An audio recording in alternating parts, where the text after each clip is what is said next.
Hello ladies and gentlemen, welcome to Raw January 14th. This is the 20th anniversary of Raw. I wasn't sure how this Raw was going to play out. I wasn't too fond of how the last Raws have been going on. They've been crap. I was trying to be as open-minded as possible and thought maybe they may surprise me and deliver some good stuff. But let's be honest, they didn't deliver as much as we thought they did. Let's get this done. Opening of the show, we got Vincent Kennedy McMahon saying pretty much, "This show is good because I'm a total genius." Which he pretty much said he was a genius. No problem, it's true. We know how smart he is. If it wasn't for him, wrestling would not be where it is today. And if it wasn't for him, wrestling would not be so bad as it is today. It's a double-edged sword, ladies and gentlemen. But this is the truth. But when Big Show came out, something told me that this was not going to be a good segment, and it wasn't. Even though Big Show is, from what I understand, getting some ratings, and it's wise to put the person who brings in some ratings into the beginning of the show. It's understandable. But in this case, I didn't feel that was the right person to bring in. No. And then ADR coming out with Ricardo Rodriguez didn't make it any better. Ricardo Rodriguez is the one that's getting ADR over. Let's be honest. The catalyst for him being a good face is Ricardo Rodriguez. But ADR generally is not a good face. He's actually a better heel. It's obvious. He's a much better heel than he is a face. But they are working it, and it's not terrible. But it just feels like they're going against the grain. Now, Big Show basically saying, you know what, I've been screwed. I want the title stripped from that bastard. Give me my title. That damn piece of crap who's just using Latinos to try and get some ratings into this show. Which, like I said before in the last, what is it, SmackDown or Raw, that's the truth. No, it was SmackDown, I'm sorry. SmackDown, it was true. They're trying to use ADR to try and bring in Latinos. The Spanish people. The Mexicans. The Puerto Ricans, the Dominicans, whoever, don't matter. I'm mixed with it myself, even though I'm a very mixed person. You may see one thing, but there's like 4 races in my ass. 4 races. So, I can understand why they're trying to do it. ADR gets over on Big Show and the confetti being thrown on Big Show, and he told Ricardo, if you throw water on this suit, I'm going to break you in half. Throws confetti on him. ADR gets the better of Big Show.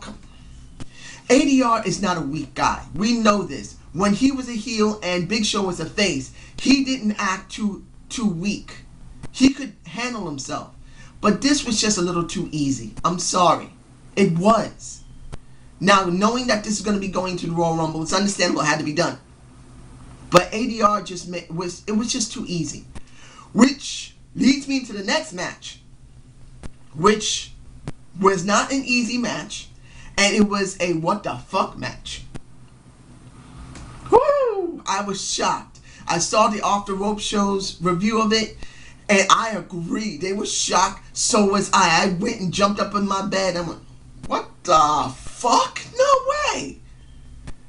We got Randy Orton versus Wade Barrett, and Wade Barrett gives him the fucking bullhammer right into his face, and he knocked his ass out. It was over. I said it before and I say it again. When he was with Antonio Cesaro last week, I don't remember if it was Raw or SmackDown. I think it was a SmackDown. He may have not beaten him, but he let the Shield get over on him again, which was great. Now, he jobs again. I'm sorry. This was a job fest for Randy Orton, which was fine. Look, Randy Orton's been around since 2002. He's been around almost the same amount of time as John Cena. A little more. Because he came in a little earlier than John Cena, obviously.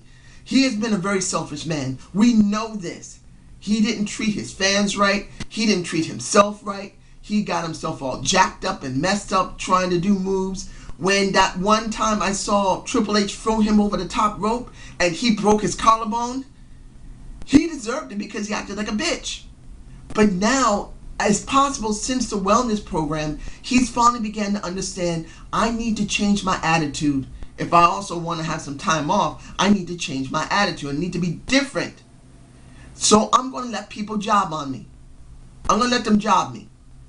I can help bring people over and increase the shareholding of this company. I'm hoping that's it. If it's not, well, I'm stupid and I'm wrong. I'm sorry. But I'm hoping that he's finally learned something after getting his ass busted last time. I'm hoping it'll be something new. So, the next thing, Eve Torres gets told by Booker T, you got a match with Kaitlyn. You can't count out or disqualify or you be stripped.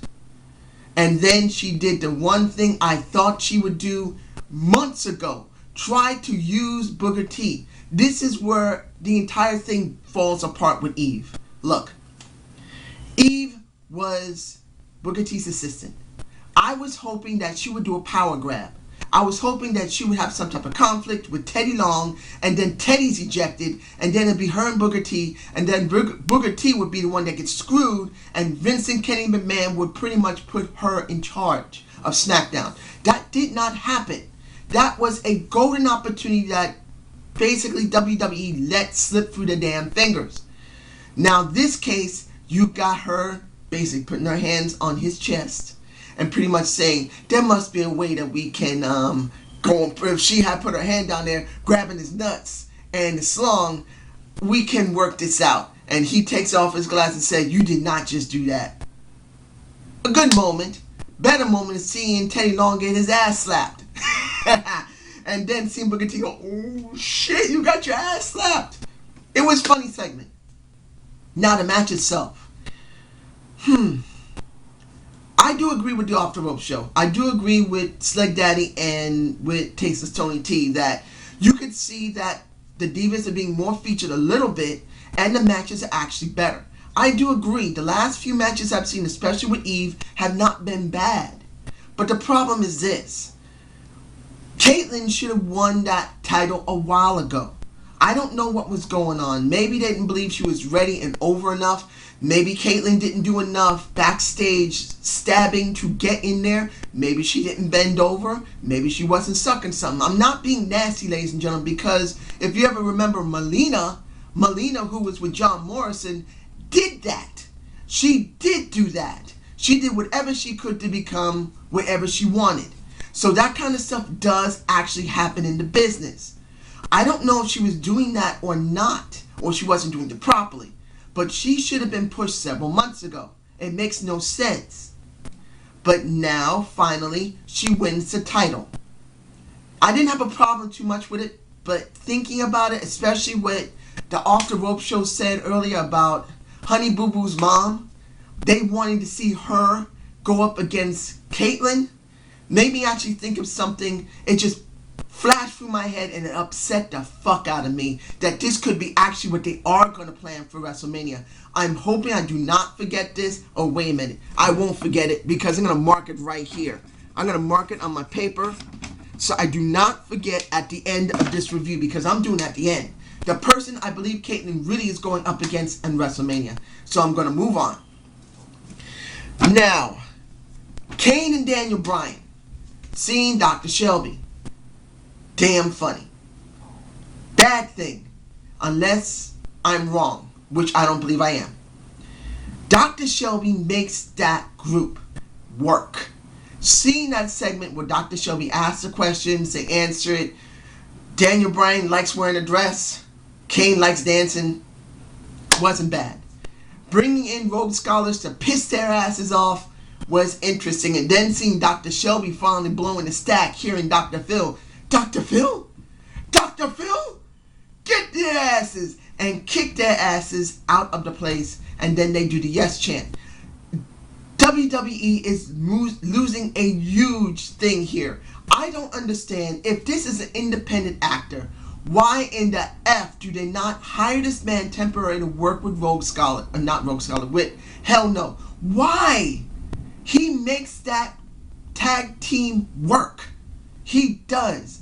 Having them with Dr. Shelby would have been a wonderful addition to this character development, which is Hell No. They need him. Not doing it.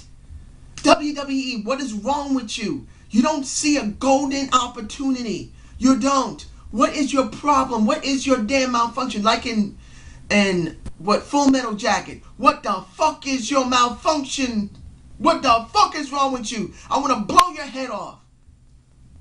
If no one's ever seen Full Metal Jacket, see what happens with one guy who loses his mind because he is just like a Gomer Pyle type of person. I'm not going to explain what Gomer Pyle is. The guy is just innocent, messes up, and his group just kicks his ass until he finally straightens out, until he also kills himself. But I'm taking away from what's going on here. This is what I'm seeing with Dr. Shelby. The WWE is losing a golden opportunity. They're stupid. They should get smacked in the face like this and say, stupid motherfuckers, look what you got. Next, Brodus Clay versus CM Punk. I was loving seeing my Aunt Naomi, seeing that black bra in between her silver clothes. Oh my. And then seeing her stand there with the sweet little Cameron. Seeing how chesty Naomi is with that beautiful hair and that gorgeous body. She still looked pissed off. So I knew that he was going to job. Even, I knew flat out that CM Punk was not going to lose. There's no way he's going to lose. He'll look like he's going to lose a little bit, but he's going to win. See Naomi. Naomi is the one who transmits exactly what's going to go on. I'm sorry. Naomi seems to wear what they say, her heart on her sleeve. She wears her emotions on her face. She flat out shows how disgusted she is, how happy she is, how mad she is, how fucked she is, which many men really want. But anyway, seeing this was actually a good thing. If anyone thinks, oh, he just jobbed again, think again. Look, Brodus Clay has not been pushed. True, he hasn't had a great stick. True, but he still just had a segment with the WWE champion. Great. We needed this. We need him to do something. I'm hoping they'll bring him into something else. Maybe they will, because this got CM Punk mad.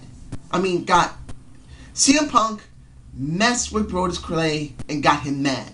That's what it comes down to. Now, did Brodus Clay do good work in the ring? No. Brodus Clay, I still see, is very green. He is. But the problem is that he's never really had anyone good to work with.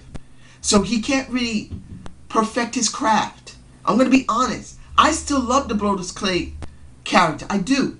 He's like Rikishi.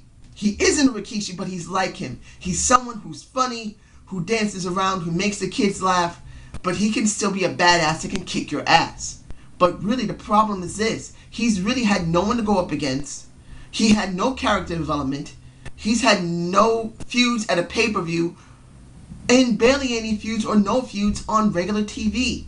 This is where he's not really perfecting his craft to be a better performer and wrestler.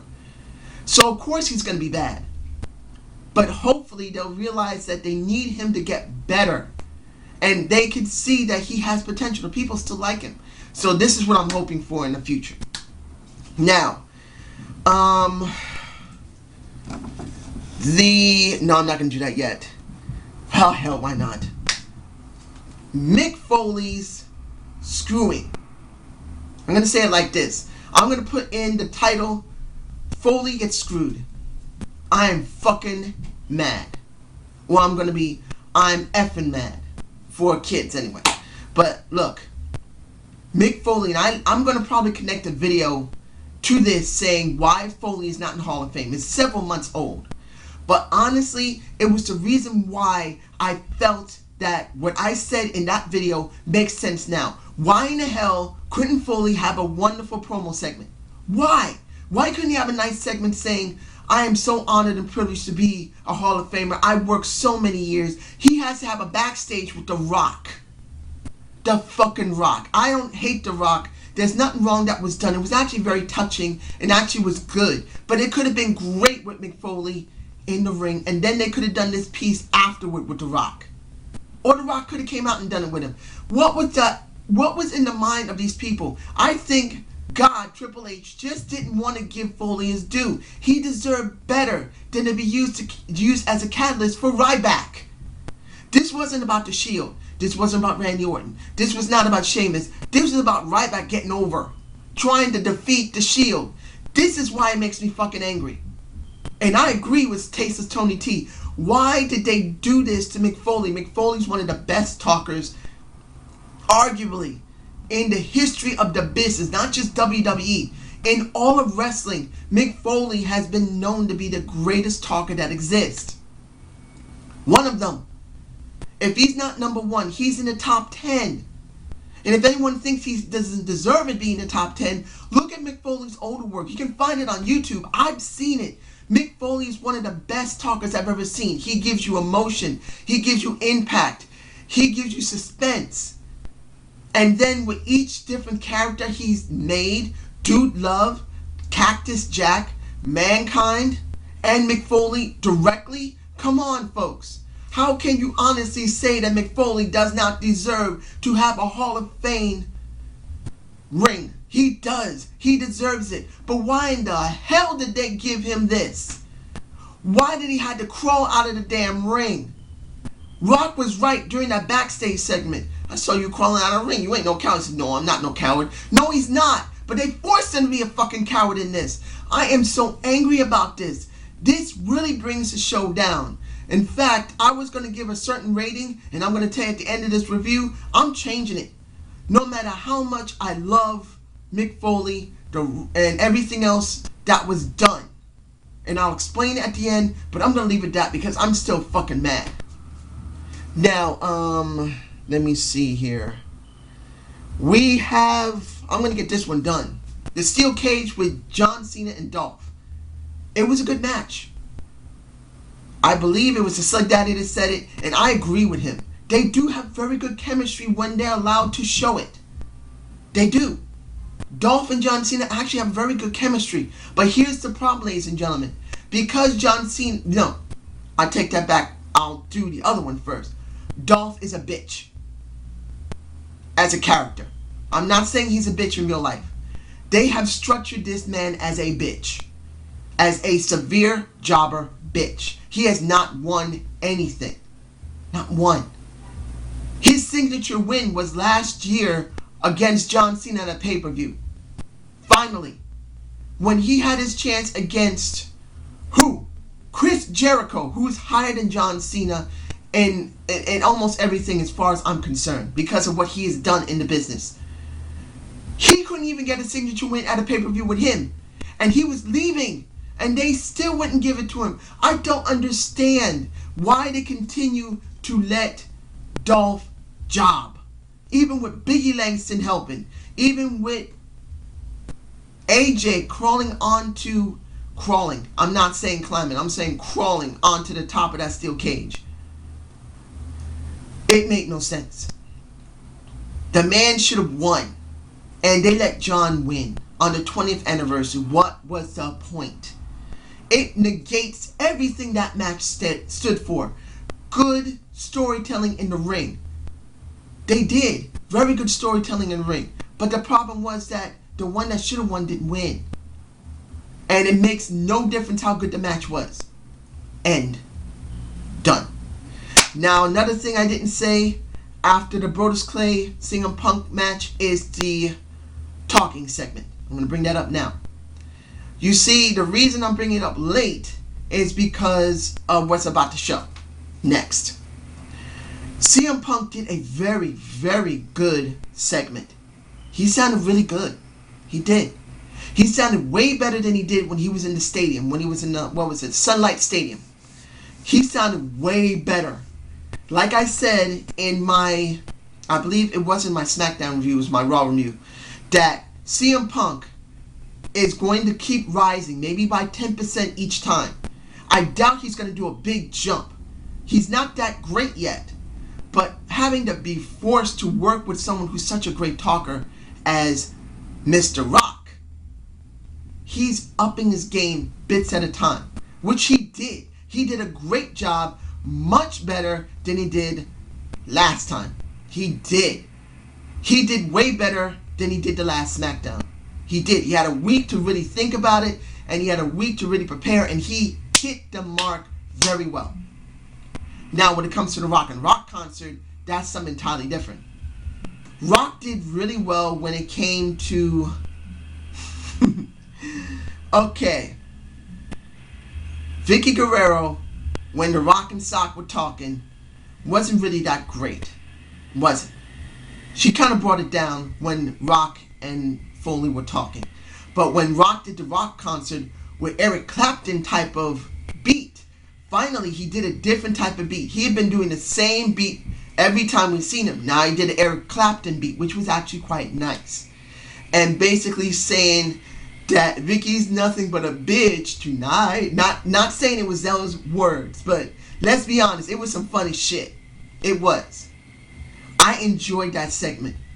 You look real good if you were in front of a broken glass mirror. I'm not saying that was the actual song, ladies and gentlemen, but let's be honest. He made that segment work there with Vicky. But what he didn't do, and I like I said, I do like The Rock. I do. But you know what? He really fell flat when he did the segment with not John Cena. It actually felt like a John Cena type of talk. Like he gunned himself down to someone who's a John Cena. But CM Punk did a great job that night. That's the reason why I thought of John Cena, because that's how he talked. He talked like he was gumming himself down for John Cena. So it felt very flat to me personally. I know The Rock can do way better than that. And maybe he felt he had to be a little flatter. Or maybe he just was off. I'm taking a guess that he was just off that night. But honestly, it just... That's how flat it felt to me, because I'm thinking of John Cena. I'm sorry. But really, The Rock really felt like he gummed himself down way more than he needed to. He could have been on his game, and he was not. It just didn't feel right. It felt totally flat. But it was still a good segment with Vicky. It was. Eric Clapton stuff was funny. It was funny. Now, the last thing I'm talking about, because I wanted to leave it last because it was the highlight of the show. Miz and our favorite nature boy, Ric Flair. Oh, this was gold. Oh, it was 24 platinum plated, but whatever. Solid gold nuggets. That's what it was. I enjoyed this. I did. Seeing the segments of the different little catchphrases was good. Leaving our wonderful nature boy out of that segment and having here limousine riding. Oh, I can't even say. I'm just getting goosebumps. Sorry. But you know what? I really enjoyed it. And what made it even better was when Antonio came out to add on to it. Finally, I can see they're pushing Antonio, which is a good thing. Antonio is actually a good character. He's a good person, but he just has a bad character. But now they're trying to restructure it so it'll be more interesting. And I enjoyed the hell out of this segment. And seeing Miz get angry and throwing chairs away and say, you want to do something? You want to do something? I'm paying for this man's tab.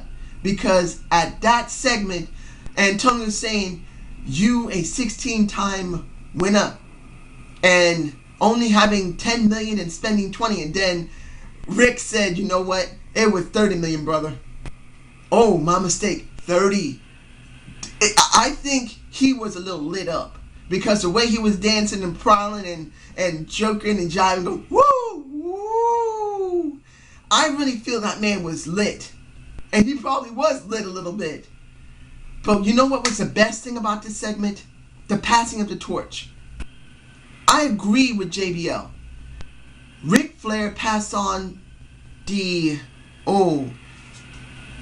passing on his hold was the wisest thing to do. Passing the figure 4 on to a person like The Miz was good. I really believe the best person that could have gotten that hold was Edge. That's how I feel about it, ladies and gentlemen. Edge was the best person that you have. Because if it was going to be anybody other than Edge, no matter how much you like him or not, it could have been Randy Orton. But Randy never went for the figure 4. Batista barely used it. And barely did Triple H use it. So it would have been Edge. That's as far as I really feel the best person that really should have gotten it. But The Miz, who really, like I've said before, he has risen through the ranks of being thought of as nothing but just a reality. And Antonio was honest.